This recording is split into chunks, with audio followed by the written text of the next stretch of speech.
This bit of awesomeness was in my mailbox late yesterday, and I am hoping that whatever is inside I can use for this month's Growing Garden Art Challenge. Stay tuned. Let's get right into it. It's gonna be loud for a second.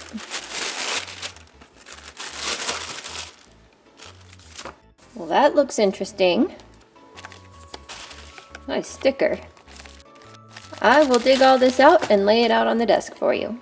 Alright, here is everything in the box, and whether I will be able to use it for the Growing Garden Art Challenge, I don't know. We have 3 packages of the Marabu Easy Marble Paint, and the colors in this one are these 3 colors. This is the Elegance pack. These 3 colors on Deep Sea. And maybe I could make a flower with these 3 colors. This is the Sunrise pack. It could be really challenging, but we'll see. Gloves for a very good reason. This stuff is really toxic. So you're not supposed to use any containers that you put food in ever again after this. So keep that in mind if you're going to be doing this yourself.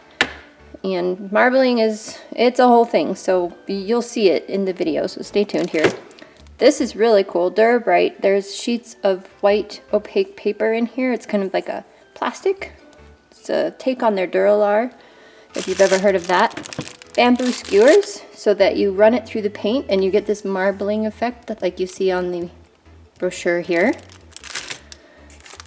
These are Spectrum Noir art liners in 3 different sizes. One's a brush pen, 0.05 and a 0.05. And this paper is really nice. This is Stonehenge, it's cotton, and I usually use this for my colored pencil pieces, this exact paper, and we'll see how it works for this marbling. I'm looking forward to trying it out. And scrap paper, because when you do this marbling effect, you use scraps to get the rest of the pre-existing paint out of your water, and that way it's ready for your next application. And as usual, the brochure with a bit of history about marbling. List of all the tools and prices, and I think I added this up to around $60. Plus that doesn't include the price on these skewers because they consider this a bonus item.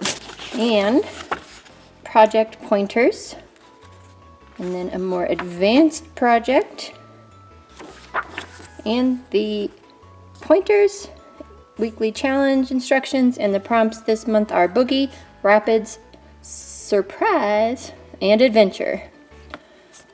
Let's get started. I've got to go get a lot of prep work going in order to use these because they stick to anything. So I want to protect my surface. I also wanted to get a feel for the liners and the brush pen, so I just grabbed one of the scrap papers sent with the box and tried them out, and they were nice. I liked them a lot. Alright, I just have a water container from Spinach filled with room temperature water. I have 1 sheet of the dura-lar, which is incredibly awesome. I love it. 1 sheet of the Stonehenge, and 1 sheet that I cut in half to pick up extra stuff. Gloves on. Got to be smarter than the glove man. Do some shaky shaky.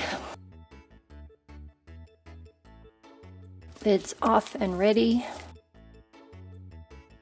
Whew, these are stinky. It does say use them in a well-ventilated area. Do not breathe them. All kinds of very scary warnings. Here goes. So you're supposed to put enough in of the first color to cover the whole thing of water. We only have about a minute of working time. So that's scary. Remember, I want to try and drop the red in a little more controlled. That's pretty cool.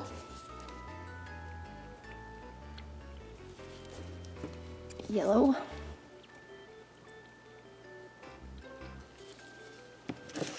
Paper. It's on my hand, now it's on the paper. Here goes. Curving it. Passed out. Huh. Cool. And these for the scraps. Do more. Oh, I just dropped that one. I'm good at this. Not. So I got a double exposure there.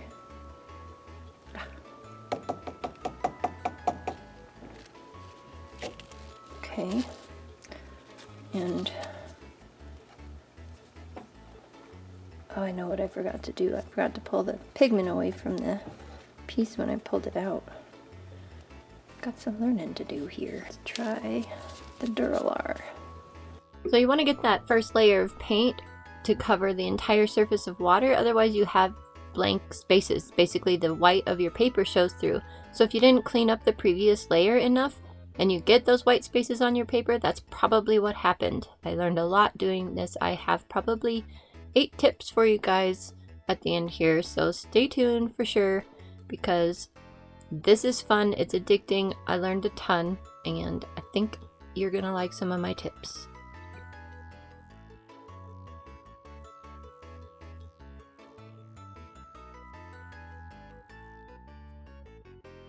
Fancy dura-lar.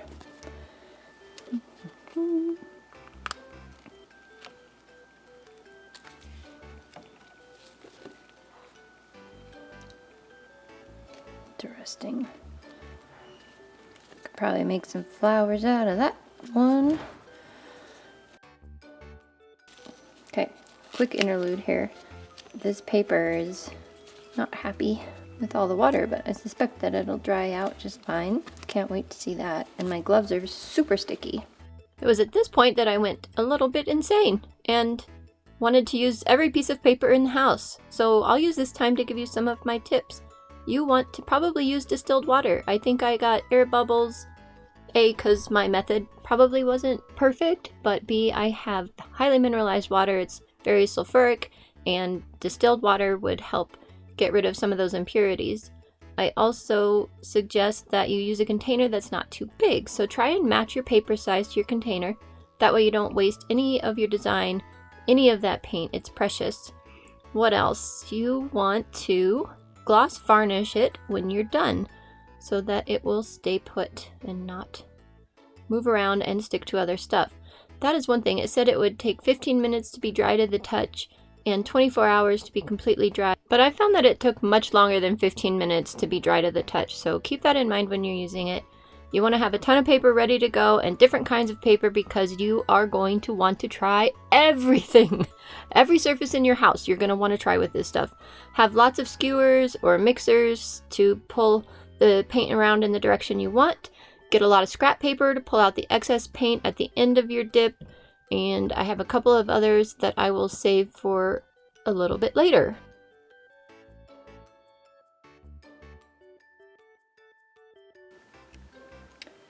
I have been dying to try this right here.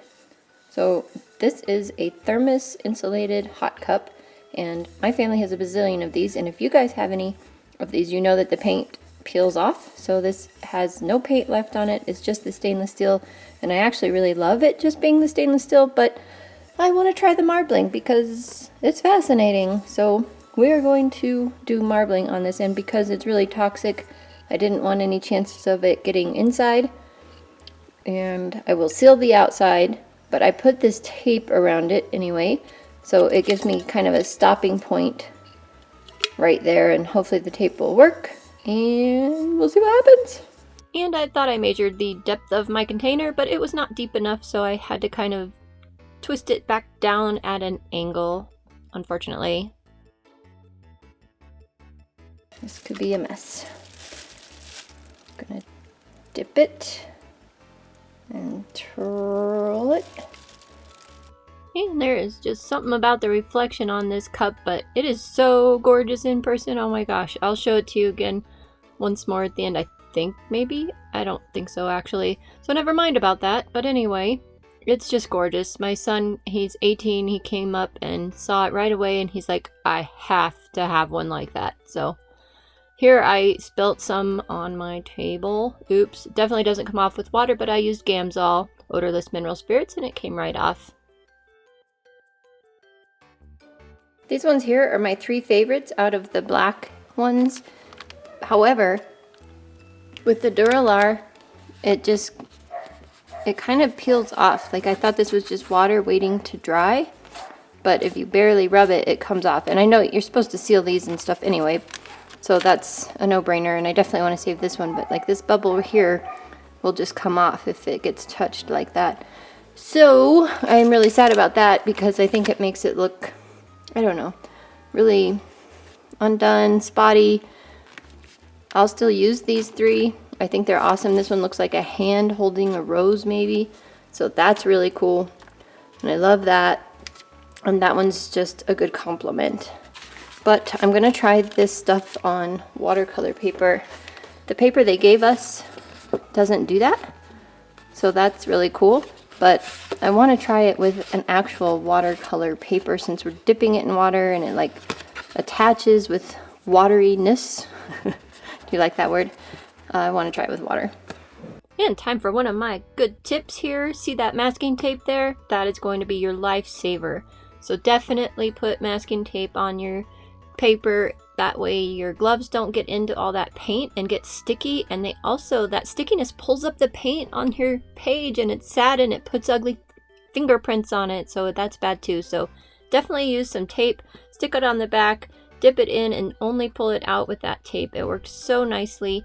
So do that. And the last thing I have is that you need to make sure your container is deep enough if you're going to dip stuff in it like I did that thermos cup. So that's the end of the tips. Here I am using all kinds of watercolor paper and I end up pulling out my Stonehenge Aqua Hot Press that I got in my Try It Buy It video. I'll link that up in the corner for you. And using those little tiny pieces of paper because they're so cute. And I wanted to see what it would look like on hot press paper. So these ended up turning out pretty darn amazing, I will say.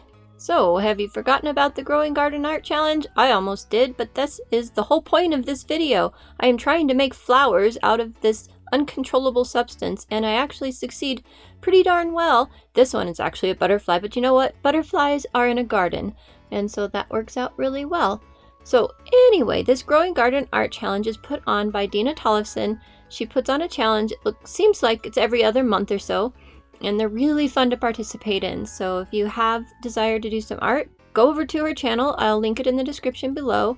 And this month is, as you know, the Growing Garden Art Challenge. So you just have to create some kind of artwork in any medium, any style, and it has to just kind of meet with the theme. So this is my favorite one out of all of them. Oh, missed it really fast. And I matted all of these so we could see what they would really look like, kind of in a finished format, I guess. So I did try and use the pins that came with it over these drawings. They're not drawings. What are these? Paintings? Dip paintings, I guess? Yeah, the pins don't work over this. None of the pins work. I tried 9 or 10 different pins. Yeah, every pen in my arsenal I tried. Sharpies, the whole works, Copics, everything. Nothing worked, but the ones they sent us, the Spectrum Noir, actually were the best. So that's kind of good. You can see these are all the rejects. Nothing I matted or framed in that little bunch there. And popping up on the screen about now is all the finished products as they would look matted. Now these are just kind of pressed there. They're not taped down or anything, so there's some weird shadows, but it's really cool to see how these are going to look. Now, I think we successfully did the Growing Garden Art Challenge. We have flowers galore, a butterfly, all kinds of flowers. I think we did okay on that one. As far as the smart art prompts, however, Boogie, Rapid, Surprise, and Adventure, well, we had a heck of an adventure. We did have several surprises. I will have to look through my things to see what we can do for Boogie and Rapids, and I will post that on my Instagram, so check that out. Thanks so much for joining me today. I really appreciate your time. Give this video a like if you had fun, and consider subscribing to my channel if you like the content that you see here. I will see you in the next video.